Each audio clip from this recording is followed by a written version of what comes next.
హైదరాబాద్ లో స్పష్టమైన మెజార్టీ వస్తుంది అనుకుంటే అక్కడ కూడా కాంగ్రెస్ కు బీఆర్ఎస్ కు మధ్య టగ్ ఆఫ్ వార్ ఉంది. కోహీర్ లో మాత్రం కాంగ్రెస్ స్పష్టమైన మెజార్టీ సాధించింది. అయితే మనం మెదక్ జిల్లాలో చూసుకుంటే మెదక్ లో కూడా కొంత కాంగ్రెస్ ఆధిక్యాన్ని సాధించుకుంది.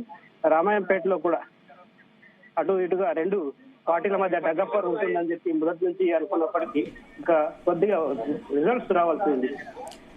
అంటే నగేష్ ఇప్పటి వరకు ఏంటి అంటే ఎన్ని వార్డ్స్ ది క్లారిటీ వచ్చింది, ఇంకా ఎంత క్లారిటీ రావాల్సి?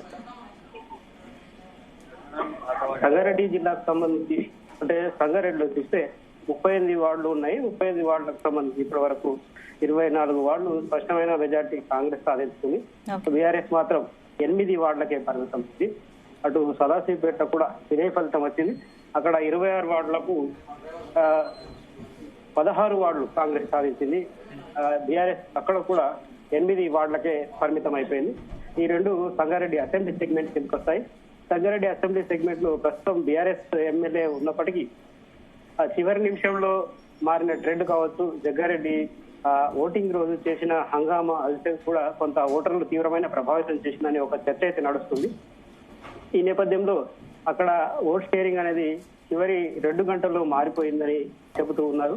దాంతోనే కాంగ్రెస్ కు ఇక్కడ స్పష్టమైన మెజార్టీ వచ్చిందని చర్చ అయితే సాగుతుంది.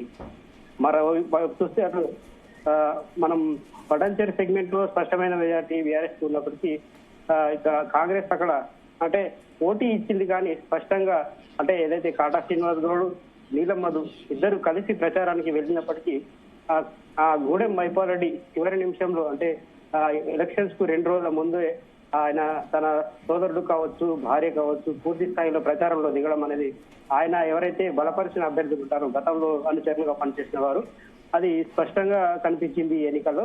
దాంతో పటంచేరు సెగ్మెంట్ లో బీఆర్ఎస్ తన సత్తా చాటుకుంది. అంటే నగేష్ ఏ వార్డులో ఎక్కువ క్లోజ్ ఫైట్ కనిపిస్తోంది అనుకోవచ్చు? ముఖ్యంగా ఇక్కడ సంగారెడ్డి చూసుకుంటే ఒక్కో వార్డు మనం స్పష్టమైన మెజార్టీ అయితే ఇప్పటికైతే క్లీన్ ఫిగర్ అయితే ఇవ్వలేదు. ఓవరాల్ గా వార్డుల వారీగా ఎవరు గెలిచారు, ఎవరు ఓడారు అనేది స్పష్టంగా చెబుతున్నారు. వార్డుల వారీగా స్పష్టమైన ఫలితాలు అయితే కొద్దిసేపట్లో ప్రకటిస్తామని చెప్పి అధికారులు చెప్తున్నారు. ఎందుకంటే అన్ని మున్సిపాలిటీల్లో దాదాపు ఇప్పుడు ఉమ్మడి మెదక్ జిల్లాలో ఉన్న 19 మున్సిపాలిటీలో చూస్తే ప్రతి మున్సిపాలిటీలోనూ గెలిచిన అభ్యర్థులు ఎవరు, ఓడిన అభ్యర్థులు ఎవరు అనేది స్పష్టంగా చెప్పారు. కానీ ఏ వార్డులో ఎంత ఫిగర్ వచ్చింది, ఏ అభ్యర్థికి ఎంత తేడా ఉంది అనేది ఇంకా స్పష్టంగా వెల్లడించలేదు. నాగేష్ అంటే పటాన్చేరులో 5 మున్సిపాలిటీలు ఉన్నాయి కదా, అక్కడేంటి పరిస్థితి? పటాన్చేరులో ఉన్న 5 మున్సిపాలిటీలో చూస్తే అక్కడ మనం ఇంద్రేశం, ఇస్నాపూర్, దినారం, గడ్డపోతారం, గుమ్మడిదల ఈ 5 మున్సిపాలిటీలో చూస్తే అక్కడ కాంగ్రెస్ పార్టీ గట్టి పోటీ ఇస్తుంది అనుకున్న క్రమంలో బీఆర్ఎస్ ఊహించని రీతిలో పుంజుకుందని చెప్పుకోవచ్చు. ఎందుకంటే గతంలో గూడెం మైపాల్ రెడ్డి బీఆర్ఎస్ ఎమ్మెల్యేగా ఉన్న ఆయన కాంగ్రెస్ లో చేరిన తర్వాత మళ్ళీ మారిన పరిణామాల నేపథ్యంలో ఆయన బీఆర్ఎస్ కు అనుకూలంగా పనిచేశారు. ఎందుకంటే ఎన్నికలు జరిగే ముందు రోజు కూడా గూడెం మైపాల్ రెడ్డి స్పష్టంగా ఒక ఇండికేషన్ అయితే ఇచ్చారు ఓటర్లకు, బీఆర్ఎస్ కే ఓటు వేయండి అని చెప్పి. ఆయన భార్య కావచ్చు, ఆయన సోదరుడు బీఆర్ఎస్ కు అనుకూలంగా పనిచేశారు. వాళ్ళు ప్రత్యక్షంగా ప్రచారంలో కూడా పాల్గొన్నారు. ఈ నేపథ్యంలో 5 మున్సిపాలిటీలోనూ బీఆర్ఎస్ స్పష్టంగా తమ మార్కును అయితే చాటుకుంది. ఒక ఇస్నాపూర్ లో మాత్రమే పోటాపోటీ ఉందని చెప్పుకోవచ్చు.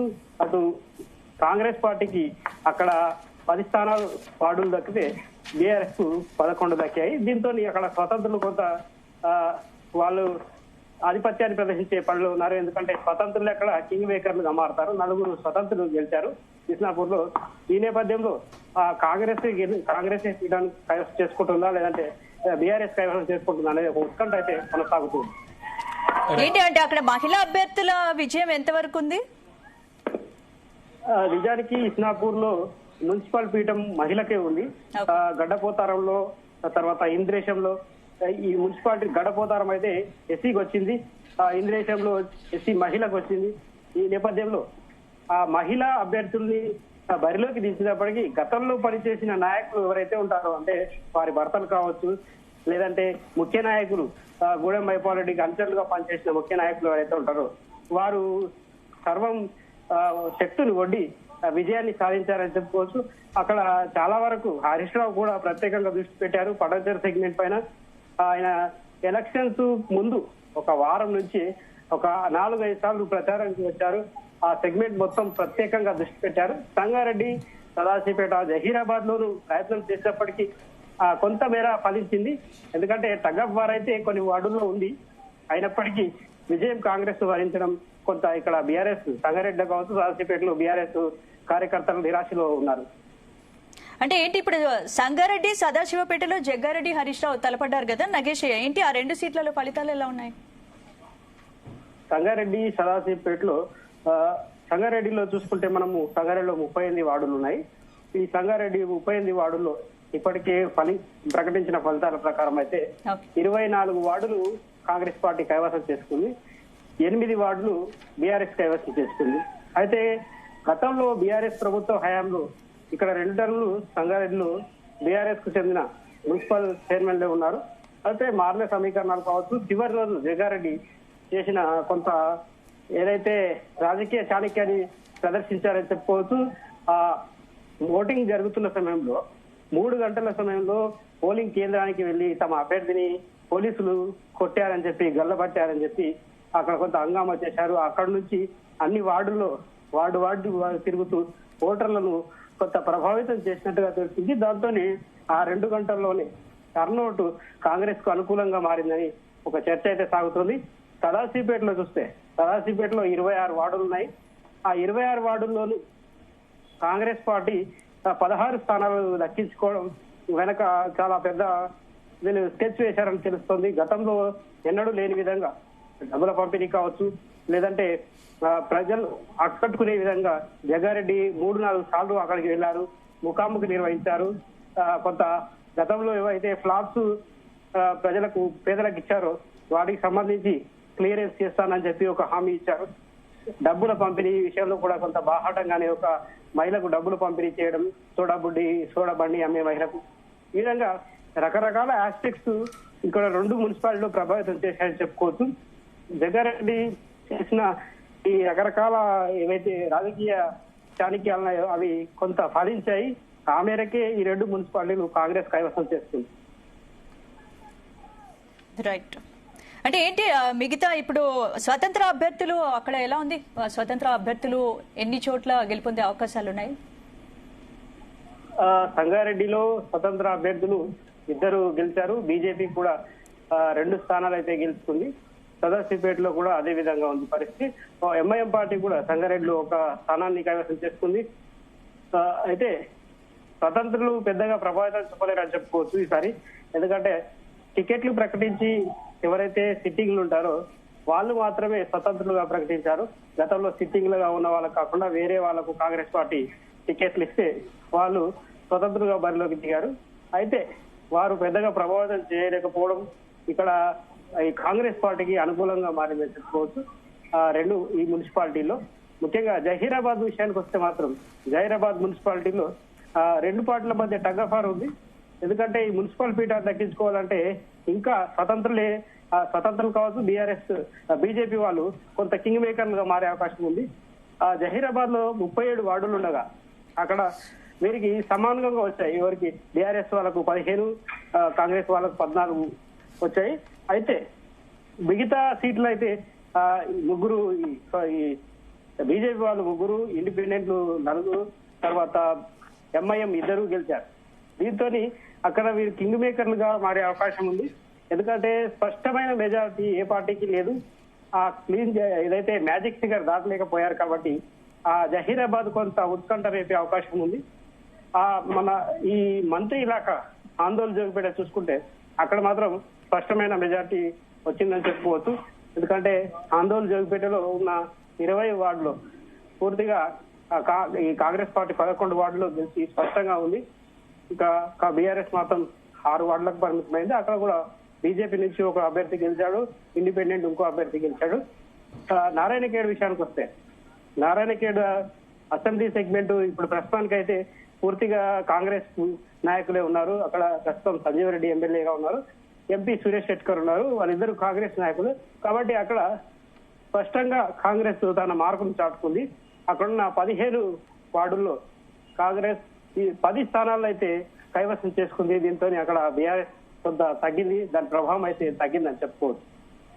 Right, thank you Nagesh. ఇక కరీంనగర్ మున్సిపల్ ఫలితాలకు సంబంధించి మా ప్రతినిధి గోపీకృష్ణ లైవ్ లో ఉన్నారు. గోపీకృష్ణ, స్పందన అయితే ఉమ్మడి కరీంనగర్ జిల్లా వ్యాప్తంగా కూడా మున్సిపాలిటీలో ఒకరి పోటీ అయితే కొనసాగుతున్నారు చెప్పచ్చు. ఇందులో మంత్రి శ్రీధర్ బాబుకు సంబంధించి మంత్రి మున్సిపాలిటీ పరిధిలో కాంగ్రెస్ అయితే చేజిక్కించుకుందని చెప్పొచ్చు. ఇందులో మంత్రికి సంబంధించి 13 వార్డులలో ఇది 11 కాంగ్రెస్, 1 బీఆర్ఎస్, ఆల్ ఇండియా ఫార్వర్డ్ బ్లాక్ 1 గెలుచుకుంటున్నది. పూర్తి స్థాయిలో మెజార్టీ స్థానాలు అయితే కాంగ్రెస్ కు రావడంతో అయితే చైర్మన్ పదవి అయితే చేయించుకున్నట్టు కూడా మనకు తెలుస్తుంది. అదేవిధంగా సుల్తానాబాద్ కు సంబంధించి కూడా 15 వార్డులలో 12 కాంగ్రెస్, 1 బీజేపీ, 1 బీఆర్ఎస్, ఆల్ ఇండియా ఫార్వర్డ్ బ్లాక్ నుంచి కూడా 1 సీట్ అయితే గెలుపొందినట్టు కూడా తెలుస్తుంది. ఇందులో పూర్తి స్థాయిలో ఆధిక్యంలో కూడా ఇటు కాంగ్రెస్ అయితే ఉన్నట్టు కూడా మనకు అయితే తెలుస్తుంది. అదేవిధంగా పెద్దపల్లి జిల్లాకు సంబంధించి పెద్దపల్లి మున్సిపాలిటీ కూడా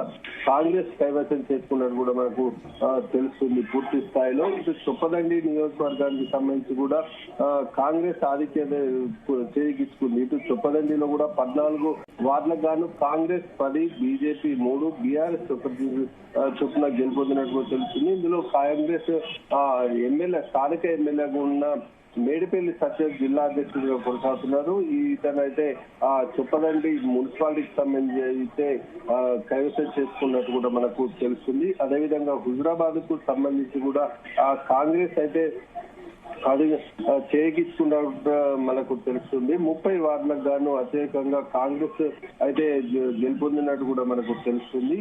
అదేవిధంగా జమ్మికుంటకు సంబంధించి అయితే 30 వార్డులలో ఇటు 10 కాంగ్రెస్, బీఆర్ఎస్ 11, బీజేపీ 4, ఇండిపెండెంట్లు 3, ఆల్ ఇండియా ఫార్వర్డ్ బ్లాక్ 1కి సంబంధించి పూర్తి స్థాయిలో మాత్రం చేయగా అంటే ఇక్కడ జమ్మికుంట మున్సిపాలిటీలో హంగ్ ఏర్పడింది. అంటే సరి అయిన మ్యాజిక్ ఫిగర్ అయితే ఎవరికి రాలేదని చెప్పేసి కూడా చెప్పవచ్చు. ఇటు బీఆర్ఎస్ అయితే 1 వార్డు సభ్యులు ఎక్కువ 11, ఇటు కాంగ్రెస్ 10 హోరాహోరీ ఉన్నప్పటికీ కూడా మ్యాజిక్ ఫిగర్ దాటాలి. ఇప్పటి వరకు వచ్చిన అన్ని వార్డులకు సంబంధించి ఏ పార్టీ ముందంజలో ఉంది? ఎన్ని రౌండ్స్ పూర్తయ్యాయి? ఇంకా ఎంత టైం పట్టొచ్చు? అయితే ఇప్పుడు ఇక్కడ జన్మకుండా మొత్తం ఆల్రెడీ పూర్తయిందని చెప్పొచ్చు. అయితే ఇక్కడ పూర్తి స్థాయిలో మాత్రం ఎటువంటి అహంగా అనేది ఏర్పడింది. ఇక్కడ బీఆర్ఎస్ 11, కాంగ్రెస్ 10, బీజేపీ 4. అయితే ఇది ఇండిపెండెన్స్ లో ఆల్ ఇండియా ఫార్వర్డ్ ఎవరైతే ఉన్నారో అవి కలుపుకొని ఉన్నప్పటికీ కూడా మ్యాజిక్ ఫిగర్ అయితే దాటలే. ఎక్స్క్లూజివ్ ఓటు అయితే పాడి కౌశిక్ రెడ్డి, స్థానిక ఎమ్మెల్యే పాడి కౌశిక్ రెడ్డి ఉన్న పరిస్థితుల్లో మాత్రం అతనికి లభించే అవకాశం అయితే ఉంది. బీఆర్ఎస్ అయితే ఇండిపెండెంట్ ఇతరులకు సంబంధించి 4 గిట్ట బీఆర్ఎస్ గిట్ట సపోర్ట్ చేసినట్టయితే ఎక్సెప్టివ్ ఓటు తోటి గిట్ట బీఆర్ఎస్ అయితే జమ్మికుంట కైవసం చేసుకున్న అవకాశం అయితే మనకు కనిపిస్తుంది. అదేవిధంగా ఇటు సిరిసిల్లాకు సంబంధించి మున్సిపాలిటీకి సంబంధించి అయితే పూర్తి స్థాయిలో ఆధిక్యంలో కేటీఆర్ బీఆర్ఎస్ అయితే కొనసాగింది. కేటీఆర్ స్థలంలో నియోజకవర్గంలో అయితే చేజిక్కించుకున్నట్టు కూడా తెలుస్తుంది. 39 వార్డులకు కాదు దాదాపు 27 వార్డు కూడా బీఆర్ఎస్ అభ్యర్థులు అయితే గెలుపొందినట్టు కూడా అయితే మనకు సమాచారం అయితే అందింది. దాదాపు 6 కాంగ్రెస్, బీజేపీ 5, బీఆర్ఎస్ 27, ఇండిపెండెంట్ 1, మొత్తం 39 వార్డులకు సంబంధించి అయితే బీఆర్ఎస్ అయితే ఆదిత్య ముందుండి చైర్మన్ అయితే కైవసం చేసుకున్నట్టు కూడా మనకు తెలుస్తుంది. అదేవిధంగా రాయకల్ మున్సిపాలిటీకి సంబంధించి కూడా జగిత్యాలకు సంబంధించి రాయకల్ మున్సిపాలిటీలో మాత్రం బీజేపీ హవా అయితే కొనసాగినట్టు తెలుస్తుంది. అయినప్పటికీ కూడా అక్కడ హంగ్ అయితే ఏర్పడినట్టు కూడా తెలుస్తుంది. మనం ముందు నుంచి చెప్పిన